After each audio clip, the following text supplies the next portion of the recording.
जय हिंद। स्वागत है हमारा YouTube चैनल जीएस एक्सपर्ट में। दोस्तों, इससे पिछले क्लास में हम लोगों ने संसद को अच्छे से पढ़ लिए है। संसद क्या है, लोकसभा क्या है, राज्यसभा क्या है, इन सारी टॉपिकों को हम लोग कवर कर चुके हैं। आइए पॉलिटी की इस श्रृंखला को मैं आगे बढ़ाते हुए आज हम लोग प्रस्तावना को समझते हैं। प्रस्तावना को इंग्लिश में कहते हैं प्रियम्बल। आइए दोस्तों, क्या है प्रस्तावना, उसको हम लोग अच्छे से समझने की प्रयास करते हैं। अगर आप किसी वनडे एग्जाम दे रहे हैं या कोई भी कम्पिटिटिव एग्जाम की तैयारी कर रहे हैं, चाहे बिहार टीचिंग हो या एसएससी हो या स्टेट पीसीएस हो आदि, कोई भी अगर वनडे एग्जाम की तैयारी कर रहे हैं, यहाँ से आपको अच्छे खासे क्वेश्चन देखने को मिलेंगे। आइए हम लोग एक एक करके इन सारी पहलुओं को डिस्कस करते हैं। दोस्तों, सबसे पहले समझते हैं हम लोग प्रस्तावना। प्रस्तावना को इंग्लिश में कहते हैं प्रियम्बल। बचपन से हम लोग सुनते आ रहे हैं, इसको आज हम लोग सिस्टमेटिक ढंग से पढ़ते हैं। प्रस्तावना का जो विचार है, सबसे पहले प्रस्तावना का विचार कहाँ से लिया गया, ये प्रस्तावना कहाँ से प्रेरित हो गई, उसका वहां से प्रस्तावना को लिया गया। तो प्रस्तावना का जो विचार है ये यूएसए से लिया गया है, अमेरिका से लिया गया है। आपको खड़े खड़े क्वेश्चन पूछ देंगे कि प्रस्तावना का विचार निम्नलिखित में से कौन सा देश से लिया गया है, जिसमें ऑप्शन में रहेगा यूएसए, वो क्या है, करेक्ट होगा। आइए अब प्रस्तावना की भाषा जो है, प्रस्तावना की भाषा को कहाँ से लिया गया, ये भी काफी इंपॉर्टेंट क्वेश्चन है। ये इंपॉर्टेंट है इसलिए हम लोग इसको मेंशन कर दिए हैं। प्रस्तावना की भाषा को कहाँ से लिया गया है, प्रस्तावना की जो भाषा है उसको ऑस्ट्रेलिया के संविधान से लिया गया है। दोस्तों, प्रस्तावना का जो है उसको किस आधार पर बनाया गया है, उसका आधार क्या है, इसको हम लोग समझते हैं। प्रस्तावना का जो आधार है वो उद्देश्य प्रस्तावना है। क्या है, उद्देश्य प्रस्तावना है। सबसे पहले उद्देश्य प्रस्तावना जवाहरलाल नेहरू ने पेश किया 13 दिसंबर 1946 को। कब? 13 दिसंबर 1946 को। इसको हम हाईलाइट कर दिए, काफी इंपॉर्टेंट पॉइंट है, ये काफी इंपॉर्टेंट टाइमलाइन है, इसको आप याद रखेगा कि प्रस्तावना का जो उद्देश्य प्रस्तावना सबसे पहले कौन पेश किया, जवाहरलाल नेहरू ने पेश किया। कब पेश किया? 13 दिसंबर 1946 को। आइए हम लोग अब एक एक करके प्रस्तावना को समझते हैं। सबसे पहले इसका इंट्रोडक्शन को देखते हैं। इसका इंट्रोडक्शन हम क्या है, बचपन से हम लोग पढ़ते आ रहे हैं, हम भारत के लोग। उसी तरह से आज हम लोग इसको सिस्टमेटिक ढंग से लिख दिए हैं। हम भारत के लोग डैश डैश, ठीक है, हम भारत के लोग भारत को संप्रभु, समाजवादी, पंथ निरपेक्ष, लोकतांत्रिक गणराज्य बनाएंगे। क्या बनाएंगे? हम भारत को एक संप्रभु बनाएंगे, समाजवादी बनाएंगे, पंथ निरपेक्ष बनाएंगे, लोकतांत्रिक बनाएंगे और गणराज्य बनाएंगे। Sovereign, socialist, secular, democratic and Republic. इसका हम लोग एक एक करके इसको हम लोग विस्तारित ढंग से समझेंगे। जो भारत का जो ये प्रस्तावना जो है, इसको हम लोग क्या, संप्रभु का मतलब पिछले क्लास में हम लोग बता दिए कि स्वयं का प्रभु मतलब हम खुद से डिसीजन लेंगे कि हमारे देश के अंदर क्या हो रहा है, हमारे देश की बाहरी क्या हो रहा है, हमारे देश के जो आंतरिक फैसला है और हमारे देश में जो बाहरी फैसला है, इन सभी फैसलों को हम जब लेने में स्वतंत्र हो जाते हैं, हम लेने में स्वतंत्र होते हैं, तब उसे क्या कहते हैं, संप्रभुता कहते हैं, संप्रभु कहते हैं। इसको आसान भाषा में हम लोग ऐसे समझते हैं, संप्रभु का मतलब स्वयं का प्रभु, हम जो चाहे वो खुद कर सकते हैं, हमारे ऊपर कोई बाहरी प्रेशर नहीं होगा, इसे क्या कहते हैं हम लोग, संप्रभु कहते हैं। तो क्या है, इसको याद रखने का काफी है। कभी कभी जो है ना, ये कोई भी एग्जाम में मिलान के लिए या सिस्टमेटिक ढंग से पूछ देता है कि निम्नलिखित में क्रमबद्ध में पूछता है कि सही क्रम को सजाइए।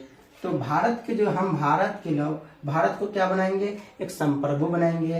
क्या बनाएंगे? समाजवादी बनाएंगे, सोशलिस्ट बनाएंगे, क्या बनाए, सेकुलर बनाएंगे। यहाँ ये प्रस्तावना में जो है सेकुलर को यहाँ कहा गया पंथ निरपेक्ष, धर्म निरपेक्ष नहीं, ठीक है। इसको हम लोग विस्तारित ढंग से आगे की कक्षा में समझेंगे। इसको जो है ना 42वां संविधान संशोधन में इसको जोड़ा गया है। डेमोक्रेटिक, लोकतांत्रिक, रिपब्लिक, गणराज्य बनाएंगे। आइए हम लोग इसको आसानी से याद करने का एक ट्रिक ढूंढ लेते हैं। SSSR, इसको ऐसे याद रखिए क्योंकि इसको कर्म में पूछता है। बहुत सारे एग्जाम में जो है ना ये क्वेश्चन हम इसीलिए मेंशन कर दिए, आराम से सीक्वेंस में सजा दिए हैं, क्योंकि ये कई बार पूछा हुआ क्वेश्चन है और कई बार एग्जाम में ये क्वेश्चन आते हैं।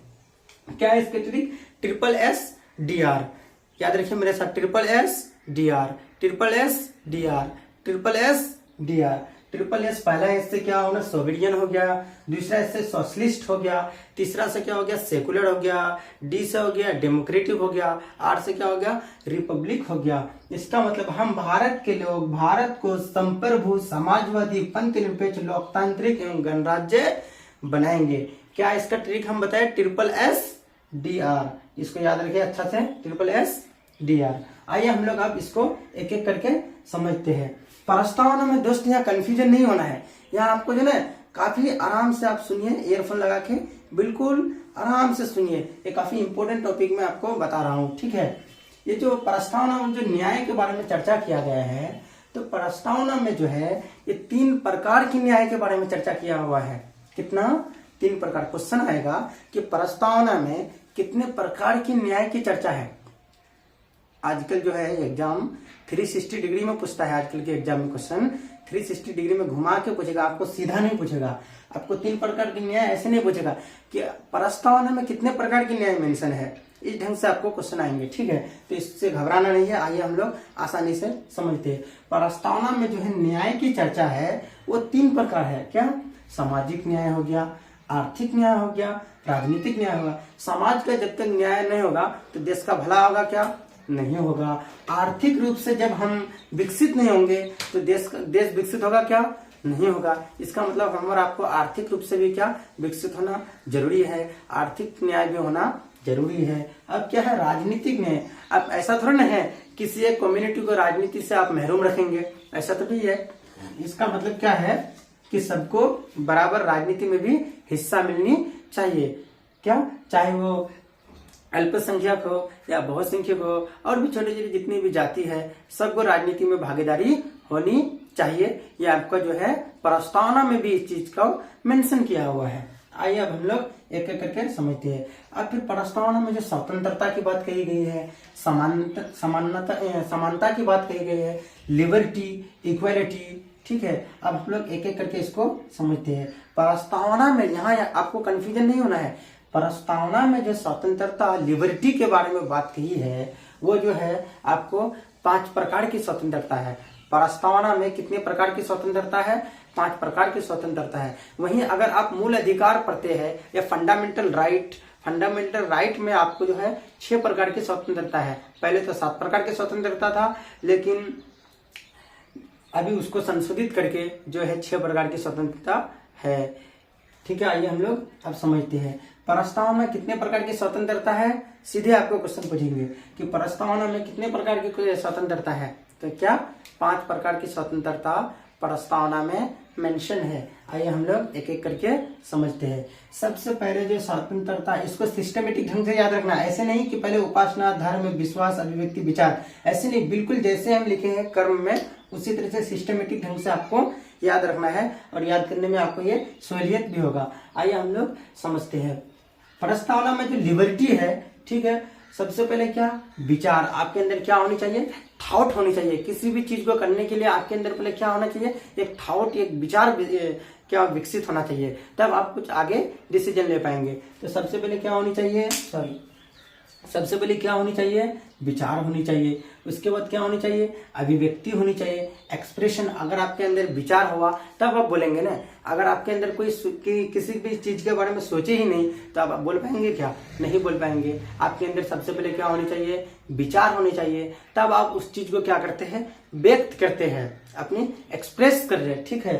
तब क्या हो गया? अभिव्यक्ति हो गया। जब बोल भी लेते हैं, विचार भी कर लिए, तब उस चीज में हम लोग क्या करते हैं? विश्वास करते हैं। क्या करते हैं? बिलीव करते हैं। तब क्या होना चाहिए? बिलीव भी होना चाहिए, विश्वास होना चाहिए। जब विश्वास होनी चाहिए तब धर्म होना चाहिए। जहाँ विश्वास होगा वहाँ क्या हो गया? वहाँ धर्म भी होगा।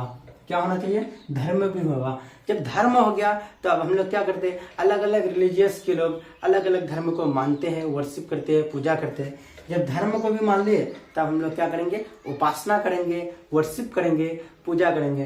तो आइए इस 5 स्वतंत्रता को हम लोग यूं चुटकियों में याद करते हैं। आइए समझिए। सबसे पहले क्या होनी चाहिए? विचार होनी चाहिए। जब विचार हो जाएगा तब क्या होगा? हम बोलने लगेंगे, एक्सप्रेस करने लगेंगे। तब क्या होगा? विचार के बाद जब थॉट होगा तब एक्सप्रेशन होगा। क्या होगा? विचार होगा, अभिव्यक्ति हो गया। जब विचार हो गया, अभिव्यक्ति हो गया, तब हम लोग क्या करते हैं? विश्वास करते हैं। जब विश्वास हो गया तब क्या हो गया? वो धर्म। जहां विश्वास होता है वह धर्म होता है। क्या होता है? जहां विश्वास होता है वहां धर्म होता है। जब धर्म हो गया तो सब कोई अपने अपने धर्म का क्या करते हैं? उपासना करते हैं, पूजा करते हैं, वर्शिप करते हैं। इसीलिए क्या हो गया? वर्शिप हो गया। तो याद रखना, पहला क्या है? मेरे साथ याद कीजिए। पहला क्या है? विचार। दूसरा क्या है? अभिव्यक्ति। तीसरा क्या है मेरे दोस्तों? विश्वास है। चौथा क्या है? धर्म है। पांचवा क्या है? उपासना है। आइए अब जो क्या कहते हैं, प्रस्तावना में जो आपको समानता दिया हुआ है, इक्वालिटी दिया हुआ है, इसमें 2 प्रकार की बात मेंशन है। प्रस्तावना में आपको ऐसे क्वेश्चन पूछेंगे कि प्रस्तावना में जो समानता है वो कितने प्रकार की है? प्रस्तावना का समानता कितने प्रकार के होते हैं? ठीक है, आइए पहले यहाँ 2 प्रकार के होते हैं। प्रस्तावना में समानता कितने प्रकार के होते हैं? 2 प्रकार के होते हैं।